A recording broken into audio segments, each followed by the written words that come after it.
Here is the infamous Bond ribber. Got some 1x1 rib going here, as you can see. I'm using Aran and key plate 2. The key plate sizes I think are a little bit different. They have these red Velcro on them for some reason, I don't know why, but anyway, I just thought I'd show you a little demo of it, how it works. So you've got your 2 carriages. It's basically like the regular Bond carriage but with the V cut out. You get 2 of those and your key plates go inside and you get this handle piece that goes between the 2 beds. But it can be problematic. I wouldn't rely on it. Oh, that piece was broken. I do have the little plastic piece, because it's quite a clean break. I can just glue that on. With it being a ribber bed, it doesn't really matter. It's not going to be relied on that much.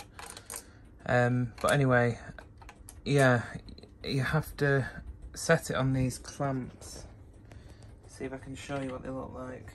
They sit on these brackets here. They slide underneath the Bond. See if you can see it better this way. You slide that underneath the front of your bed and then you clamp your machine down. And the second bed, or the ribber, sits on these brackets, and this adjusts the gap. And there's a little thumb screw here, wing nut, which adjusts the height. It's a screw that pushes up on the edge of the bed here.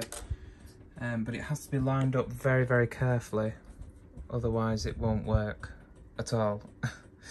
And when it does work, it can be a bit temperamental. It's nowhere near as reliable as just using the main Bond on its own. But anyway, I do have the, don't know if you can see it, but I do have the Elite and the Elite ribber by Bond, and that was so much better than this. The Elite and the Elite ribber is a fantastic machine, and I wouldn't trade it for the world. It's a lovely machine. But anyway, this is the original Bond ribber. This was their first attempt at it, and as you can see, just like the main bed, the ribber doesn't have any way of holding the needles out. There's no sponge in here. I know some people take these out and put sponge underneath them. I wouldn't recommend it. Once you pull these bars out, it snaps the little pegs that hold it firmly in place. They do click back in, but they have tiny little hooks. Imagine like the hook on Velcro, hook and loop. The tiniest little bit of plastic that will snap and able to pull these out, and when you push them back in, it just doesn't click into that little slot that holds them firmly in place. So yeah, I wouldn't recommend taking those out unless you have brand new replacements, which Bond recommended when you change the needle on these machines, that if you had to take these bars out, you'd put a brand new one in and not the old one. But yeah, I'm going a bit off topic here, aren't I?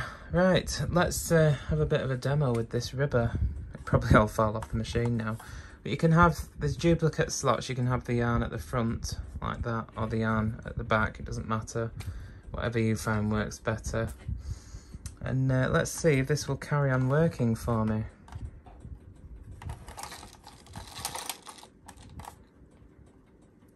The yarn doesn't get stuck to my fingers.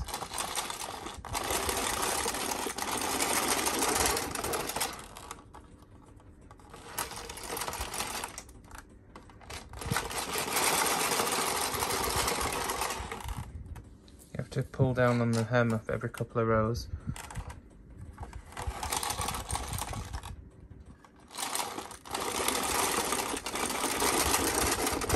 It does take a bit of practice knowing when to let go, because unlike the main bed Bond carriage, you can't see what the needles are doing with this, so you just have to sort of feel it. It takes a bit of practice.